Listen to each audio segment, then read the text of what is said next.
러시아가 우크라이나를 전격적으로 침공한 이후 전면전 양상으로 치닫고 있습니다. 현재 상황 그리고 파장까지 짚어보겠습니다.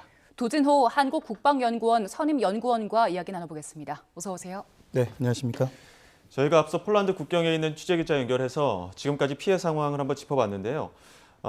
일단은 군사기지 83곳이 파괴가 됐고 또 수도 키예프까지 러시아군이 32km 지역까지 이제 접근한 상황입니다. 지금 이 정도 상황이라면 함락이랄까요? 아니면 전면전이랄까요? 어느 정도까지 전개가 됐다고 분석하십니까? 사실상 전면전이 시작됐다고 판단되고 현재 상태에서 키예프가 함락됐다고 보기는 다소 어려운 부분이 있겠습니다. 예. 키예프가 아직 함락됐다고 보긴 어려운 상황인 거고 네네. 러시아는 계속해서 키예프를 공략하는 네, 상황인 그렇습니다. 거죠. 예, 이 러시아가 키예프를 공격하는 의도를 두고 그 수도잖아요. 수도기 때문에 현 정부를 함락시키고 새로운 칠러 정부를 들이기 위함이다라고 바이든 대통령이 이야기를 했는데 어떻게 상황 분석하고 계십니까? 네, 말씀하신 대로 현재 러시아군의 작전 상황을 보면 일종의 키예프를 중심으로 강력한 포위 작전을 진행하고 있는 것으로 이렇게 보여집니다. 또 우크라이나 전역에 대한 동시 통합 작전을 러시아군이 수행하면서 우크라이나군의 모든 군사 기반 시설을 무력화시키고 있고 또 이를 통해 사실상 키예프의 비무장화, 비군사화, 즉 무장 해제를 유도하는 것으로 이렇게 보여집니다. 이를 통해서 젤렌스키 대통령이 사실상 러시아에 굴복하고 어떠한 러시아의 평화 협상을 자발적으로 제한할 때까지 키예프를 중심으로 러시아의 거센 군사적 압박이 지속될 것으로 보입니다. 물론 푸틴 대통령이 우크라이나를 점령할 의도는 없다고 밝혔지만 예. 그간 수차례 전쟁을 하지 않겠다고 했던 그런 푸틴 대통령의 그간의 말들을 종합해 보면 이 또한 기만 전략일 수 있기 때문에 키예프 점령 가능성도 배제할 수 없다고 판단합니다. 예, 지금 연구원님 화면 옆으로 지금 키예프 현재 모습 보고 계십니다. 지금 키예프 주변 32km 지역까지 러시아군이 진격한 상황에서 아직까지는 수도 키예프가 고요한 모습을 보이고 있는데요. 과연 잠시 후에 또 어떤 모습으로 또 러시아군이 진격을 할지 또 어떤 진로를 통해서 이동을 할지 또 지켜봐야 될 것 같고요. 지금 키예프로 이동하기 전까지 체르노빌 그 원전 쪽을 이미 러시아군이 장악한 것까지는 알려져 있습니다. 그런데 이 체르노빌 원전을 장악한 것이 과연 어떤 의미를 갖느냐 이런 것들에 대한 궁금증이 많은데 전략적으로 어떤 의미가 있는 겁니까? 네, 잘 아시는 것처럼 체르노빌은 지난 1986년에 방사능 사고가 났던 곳이고 예. 또 지리적으로는 벨라루스로부터 키예프에 가는 그런 길쭉선상에 있기 때문에 아마도 벨라루스를 통해서 들어오는 러시아 지상군 그중에 아마 동부 군간군이 이 체르노빌을 점령을 해야 될 필요성이 있었을 것으로 보입니다. 연구원님 말씀하시는 중에 저희 지금 사이렌이 울리고 있는데 이거 현장 사이렌입니다. 지금 키예프에서 사이렌이 울릴 정도로 뭔가 좀 경고하는 분위기가 이어지고 있는 것 같은데요. 다시 한번 말씀해 주시죠. 예. 네, 앞서 말씀드린 대로 체르노빌은 이제 키예프로 가는 그런 길목 선상에 예. 있기 때문에 또 러시아군과 우크라이나 군 간의 어떤 우발적 상황에 의해서 이 체르노빌의 손상이 가고 또 이로 인해서 방사능 피폭이 러시아를 비롯한 우크라이나에 확산될 위험성이 있기 때문에 예. 그런 차원에서 주요 군사 시설을 러시아군이 사전에 점령한 것으로 이렇게 보여집니다. 네. 지금 저희가 이야기를 나누는 중간에도 계속해서 공습 사이렌 소리가 들리고 있는데 러시아가 이렇게 북쪽에서 그리고 동쪽에서 남쪽에서 우크라이나를 둘러싸고 공격을 이어가고 있는 상황에 우크라이나에서는 어떤 식으로 대응을 하고 있는 겁니까? 지금 구체적인 대응 상황이 나와 있습니까? 네, 정확한 현지 상황을 실시간 파악하기는 어렵지만 여러 가지 우크라이나 국방부와 내무부가 발표하는 내용과 현재 서방의 언론들을 이렇게 종합적으로 분석해 보면 어떤 형태로든 우크라이나 군은 적극적으로 좀 대응을 하고 있는 상황이고 예. 젤렌스키 대통령도 대국민 담화를 통해서 결사투항을 이렇게 지속적으로 독려하고 있지만 전반적으로 전세는 역부족인 상황으로 이렇게 보여집니다. 예, 지금 푸틴 러시아 대통령이 우크라이나를 공격하는 상황에서 이게 과연 어떤 속내를 갖고 있는 것이냐 여러 가지 시나리오, 여러 가지 예측들이 나오고 있는데 연구원님 보시기에는 어떤 시나리오들이 있다고 분석하고 계십니까? 네, 앞서 말씀드린 바와 같이 일단 단기적으로는 러시아는 어찌되었든 키예프를 함락하든지 무장 해제를 시켜서 젤렌스키 대통령이 푸틴 대통령에게 그러한 평화 협정을 제안하도록 그런 예. 압박을 계속 가할 것이고요. 그런 차원에서 한 두 가지 정도의 시나리오가 예상이 되는데, 먼저 키예프 포위 전략을 통해서 젤렌스키 대통령이 스스로 평화 협상을 제안하는 방안, 그걸 통해서 군사적 압박을 가하는데도 이렇게 우크라이나 군이 끝까지 저항할 경우, 그런 경우는 우크라이나 전 지역에서 전면전이 확대되면서 우크라이나를 점령하는 방안, 이 두 가지 정도 시나리오로 볼 수 있겠습니다. 네. 예상 시나리오를 좀 짚어주셨는데 키예프를 좀 살펴봐야 될 것 같아요. 푸틴 대통령이 침공을 시작하기 직전에 대국민 연설을 통해서 그 우크라이나 국가 정체성을 부인하는 그런 취지의 발언을 하기도 했는데 이게 키예프와도 좀 연관이 있잖아요. 예. 네, 여러 차례 푸틴 대통령은 우크라이나에 대해서 러시아와 하나의 민족이라고 이야기했고, 또 러시아와 분리할 수 없는 하나의 역사를 공유하는 그런 국가라고 이야기를 하는데, 사실상 우크라이나 입장에서 보면 결코 반갑지 않은 이야기고, 예. 또 한편으로는 러시아식 제국주의의 발현이라고 이렇게 볼 수가 있는 것입니다.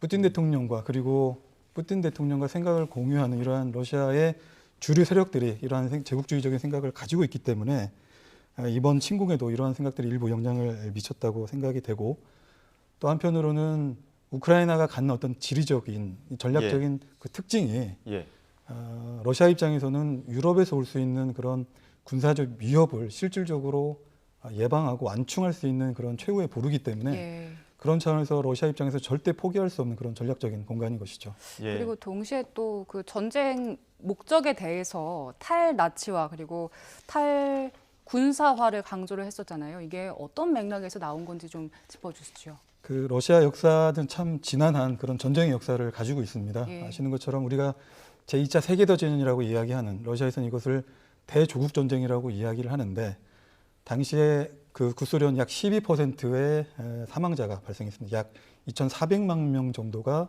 이 2차 세계대전을 통해서 이런 사상자가 발생했는데, 바로 그 대조국 전쟁은 나치즘에 대항해서 싸운 것입니다.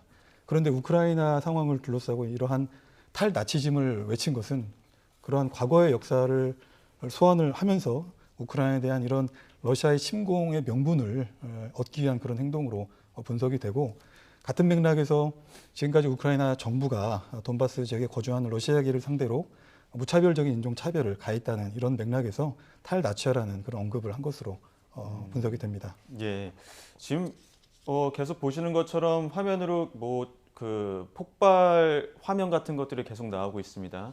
이렇게 위급한 상황에서 이런 분석이 조금 조심스럽긴 하지만 젤렌스키 우크라이나 대통령 코미디언 출신으로 알려져 있습니다. 러시아를 상대하기에는 정치력이 조금 부재하다 이런 이야기들도 나오는데 이 부분에 대해서는 어떻게 평가하십니까? 네, 말씀하신 대로 젤렌스키 대통령의 어떤 지도력과 지도력의 문제, 전략 부재의 문제가 고스란히 이번 사태를 통해서 드러났다고 보여지고요. 특히 잘 아시는 것처럼 젤렌스키 대통령 자체가 어떤 정치 경험이 일천하고 또 전문 예능인 출신이다 보니까 여전히 어떤 퍼포먼스에 의존하는 이런 행태를 이렇게 보이고 있습니다. 그간 우크라이나가 이렇게 혼란스러운 상황에 이르는 배경에도 젤렌스키 대통령과 또 그를 둘러싼 집권 세력의 무능함을 비판하지 않을 수 없고요. 또 추가적으로는 우크라이나가 동과 서로 이런 정치적 성향이 극명하게 갈리고 또 그에 따른 갈등이 심화되어 있다 보니까 결론적으로 젤렌스키 대통령의 전략 부재와 우크라이나의 국론 분열이 오늘의 이런 상황을 만들었다고 볼 수 있겠습니다. 네, 그리고 서방의 대응도 좀 짚어봐야 될 것 같은데 지금 미국과 나토는 일단 무력 대응에 대해서는 선을 긋고 있고 대신에 강력한 경제 제재를 계속해서 강조하고 있잖아요. 그런데 사실 푸틴은 이걸 어느 정도 예상을 한 것 같아요. 네, 그동안의 이 경제 제재는 사실상 지난 2014년에 러시아가 크림 병합을 했을 때 이미 그때부터 미국과 EU 등 약 28개 서방 국가들이 전방위적인 테러 경제 제재를 지금까지도 해왔습니다. 횟수로 따지면 약 9년 정도 서방은 서방대로 또 러시아는 러시아대로 이런 제재에 대한 내구성을 이제 확보를 했고 학습 효과가 있는 것입니다. 그런 맥락에서 시선들은 과연 서방이 이러한 러시아의 우크라이나 침공에 따른 징벌적 조치로 경제 제재 효과가 얼마나 있을 것인가라고 하는 이런 의구심을 갖고 있는 것입니다. 젤렌스키 대통령 이렇게 지금 경제 제재 외에 어떤 군사적인 지원이 없다 보니까 우린 홀로 남겨져 있다, 홀로 싸워야 된다 이런 입장도 밝혔는데 우크라이나와 러시아의 어떤 군사력을 좀 비교해 보자면 지금 어떤 상황인 겁니까? 네, 러시아 병력은 지상군, 해공군 그리고 여타 병종들을 포함해서 예. 약 100만 명 정도가 넘어가고 반면에 우크라이나는 25만 명 정도 수준을 유지하고 있는데요. 저희가 지금 군사력을 무기별로 또 병력별로 한번 비교를 하고 있는데 이 부분 참고하시면서 좀 설명해 주시면 좋을 것 같습니다. 보시는 것처럼 병력도 거의 뭐 4배 정도 이상의 차이가 나고 예. 나머지 공군, 여타 미사일 이런 무기들 자체가 비교할 수 없는 비교할 수 수준인 없을 것입니다. 정도입니까? 더군다나 러시아는 푸틴 대통령이 자랑하는 세계에서 가장 강력한 핵 예. 보유국이기 때문에 예. 예. 이러한 어떤 수치상의 어떤 비교 자체도 의미가 없다고 판단이 됩니다. 예. 앞서 크림 전쟁 당시 이제 저희가 이야기를 해봤는데 그때 당시를 좀 보면 그때도 서방에서는 무력 대응을 하지 않았고 경제 제재를 했잖아요. 그래서 그때 결국에 크림반도를 내주게 됐고 오바마 전 대통령의 지지율이 급락을 했는데 바이든 대통령이 당시 부통령이었잖아요. 그래서 그 상황을 다 지켜봤기 때문에 그런 전철을 밟지는 않으려 할 것이다라는 분석들도 있더라고요. 네, 맞습니다. 이미 바이든 대통령도 당시 오바마 대통령과 보조를 같이 맞추면서 당시 어떤 위기 상황을 관리를 했던 경험이 있기 때문에 누구보다 이 사태에 대해서 안타까워하고 또 당시에 있었던 정책적 실수를 반복하지 않기 위해서 더 노력을 할 것이고 특히나 작년에 미군의 아프가니스탄 철수 이후에 어떤 미국 국내적 그리고 세계적 차원에서도 이 바이든 대통령의 지도력에 대해서 의문을 제기했기 때문에 그런 차원에서 이번 사태에서 밀리지 않기 위한 이런 노력들도 하고 있을 것으로 이렇게 생각이 됩니다. 네, 지금 이렇게 러시아의 침공을 어떤 시점을 보면은 베이징 올림픽이 끝난 이후입니다. 중국에 대한 어떤 신경을 쓰지 않을 수 없었다 이런 분석들도 나오고 있고 중국도 이 침공이라는 용어를 쓰면 안 된다 이렇게 대응하고 있는 상황인데 중국 반응은 어떻습니까? 네, 러시아와 중국은 아시는 것처럼 2019년도에 신시대 전면적 전략 협력 동반자 관계로 양국 관계를 격상을 하면서 정치, 경제, 군사 다방면에 걸쳐서 협력을 강화해 오고 있고 푸틴 대통령도 이번 우크라이나 사태를 베이징 올림픽과 연계하면서 수위 조절을 해왔습니다. 그만큼 중국 측을 배려했다는 그런 것으로 볼 수가 있고요. 중국의 공식적인 이제 반응은 러시아의 합리적 안보 우려를 이해한다 이렇게 나왔습니다. 사실상 러시아의 입장을 지지했다고 볼 수가 있는 것입니다.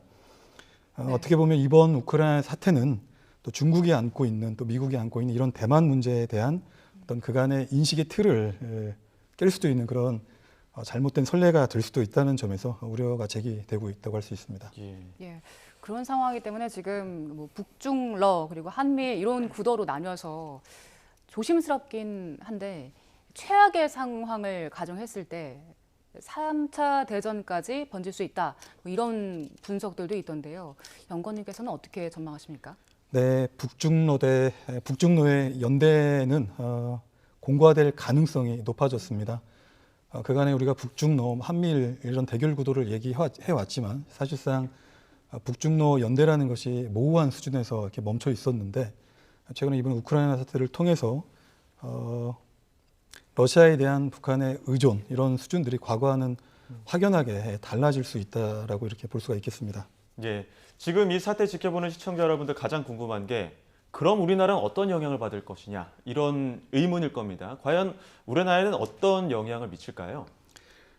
일단 가장 첫 번째로는 러시아는 어떻게 보면 이제 우리 정부가 추진하는 신북방 정책과 한반도 평화 프로세스의 핵심 파트너였습니다. 예. 다만 이번 사태를 계기로 또 러시아가 우크라이나에 대한 침공을 단행한 이후에 우리 정부는 테러 제재에 동참한다는 입장을 밝혔고요. 그것은 결국 한미 동맹의 긴밀한 정책 공조의 결과이기 때문에 향후 한러 관계의 조정이 불가피하다고 보여집니다. 또 러시아와 우크라이나에 우리 기업 200여 개가 넘는 그런 기업들이 진출을 해 있기 때문에 국제사회의 전방위적인 테러 제재의 영향을 매우 많이 받을 것으로 예측이 되고 이런 차원에서도 범정부적인 차원에서 신속하고 기민한 이런 종합적인 대응이 필요하다고 봅니다. 네, 문재인 대통령도 그런 기민한 대응을 또 요구를 했기 때문에 우리 정부도 우크라이나 사태 조금 더 주의 깊게 지켜봐야 될 것 같습니다. 지금까지 두진우 한국국방연구원 선임연구원과 이야기 나눴습니다. 오늘 말씀 고맙습니다. 네, 감사합니다.